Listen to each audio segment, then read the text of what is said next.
નમસ્કાર, હું ગોપાલ ઇટાલિયા અને આજકાલ કરતા લગભગ એક અઠવાડિયું થવા આવશે. ગુજરાતના ગૃહમંત્રીએ ચેલેન્જ આપેલી કે એની પાસે એટલો બધો જ્ઞાનનો ભંડાર છે કે કોઈ પણ વિષય ઉપર ચર્ચા કરવા માટે તેઓ તૈયાર છે. આ ચેલેન્જને મેં સ્વીકારી અને મેં એવું કહ્યું કે કોઈ પણ વિષય ઉપર તો ચર્ચા કરવા માટે હું પોતે જ સક્ષમ નથી, પણ ગૃહમંત્રીની અંડરમાં આવતા ખાતાઓ અને એને લગતા વિષય ઉપર ચર્ચા કરવાની મારી તૈયારી છે. જેમ કે દારૂબંધી, ડ્રગ્સ અને કાયદો, લોકશાહી અને સંવિધાન, કાયદો અને વ્યવસ્થા, જેલ સુધારણા, હોમગાર્ડ, સિવિલ ડિફેન્સ અને પોલીસ સુધારણા.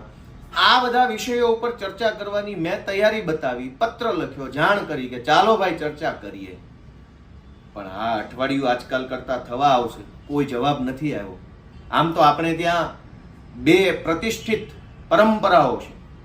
એક કે પ્રાણ જાય પણ વચન ન જાય, એવી ઉજળી પરંપરાના આપણે બધા વારસદારો છીએ કે એકવાર બોલાઈ ગયું તો એ શબ્દને સાચા કરવા માટે જીવ આપી દેવો પડે તો કુરબાન છે.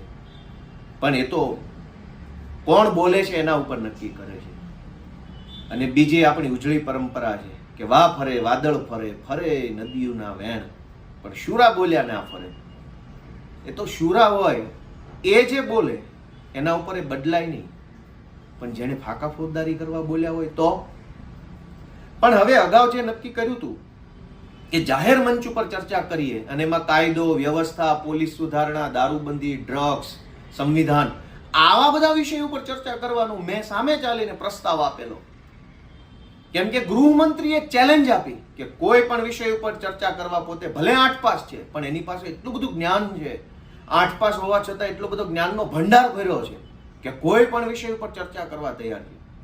તો મેં તો કોઈ પણ વિષય નહીં, ગૃહમંત્રીની અંડરમાં આવતા વિષય ઉપર ચર્ચા કરવાની તૈયારી બતાવી, પણ ગૃહમંત્રીએ એમાં કોઈ પણ પ્રકારનો રસ લીધો નહીં. એટલે હવે મને એમ થાય છે કે હવે આપણે ચર્ચા તો કરવી જ છે. ગુજરાતની જનતાને કંઈક જોવા, જાણવા, શીખવા, સમજવા મળે એમાં કંઈ ખોટું નથી.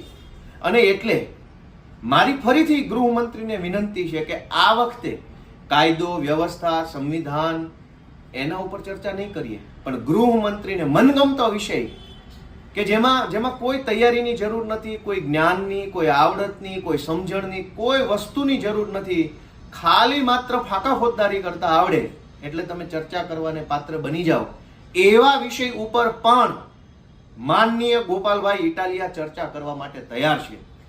ગોપાલભાઈ ઇટાલિયા ગૃહમંત્રીએ ફેંકેલી ચેલેન્જને સ્વીકારે છે અને હું બીજી વખત વિનંતી કરું છું કે હવે આપણે લવ જેહાદ, હિન્દુ વિરોધી, પાકિસ્તાન, ગદ્દાર, દેશ વિરોધી, વિધર્મી, બુલડોઝર, દબાણ, આવા તમારા મનગમતા વિષય ઉપર ચર્ચા કરવા હું તૈયાર છું.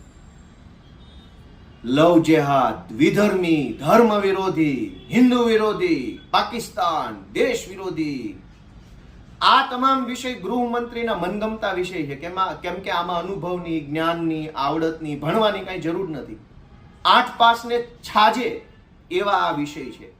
એક અભણ અંગૂઠા છાપ 8 પાસ ઠોઠ માણસ, જેને અમારી કાઠિયાવાડી ભાષામાં ઠોઠ કહેવાય, ઠોઠ માણસને 8 પાસને છાજે એવા વિષય ઉપર ચર્ચા કરવા માટે માનની ગોપાલભાઈ ઇટાલિયા તૈયાર છે. હું ગુજરાતના ગૃહમંત્રીને વિનંતી કરું છું કે બાપા હવે તો ચેલેન્જ સ્વીકારો. ચેલેન્જ ફેંકી દીધી છે, તમારા શબ્દોની તો કંઈ કિંમત કરો. ગુજરાતની જનતાની કિંમત ન કરો, વિરોધ પક્ષની કિંમત ન કરો, પણ તમે બોલેલા 2 શબ્દોની કિંમત તો તમે કરો. કેમ કે આપણે એ ઉજળી પરંપરાના વારસદાર છીએ કે પ્રાણ જાય પણ વચન ન જાય.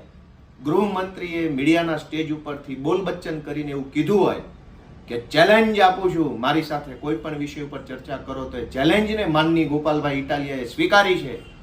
અને 8 પાસને છાજે એવા વિષય ઉપર ચર્ચા કરવા માટે હું જાહેર મંચથી તૈયાર છું.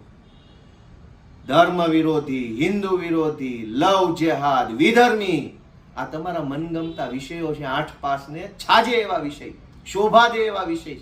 આવો ખુલ્લા મંચ ઉપર ચર્ચા થઈ જાય. ભાગતા નહીં, ભાગશો નહીં, છોડીને જતા નહીં, પીઠ ના બતાવશો. મરદ માણસ હોય છાતી બતાવે. ચેલેન્જ આપી છે, મેં ચેલેન્જ સ્વીકારી છે, આવો થઈ જાય ચર્ચા. જય હિન્દ, જય જય ગરવી ગુજરાત.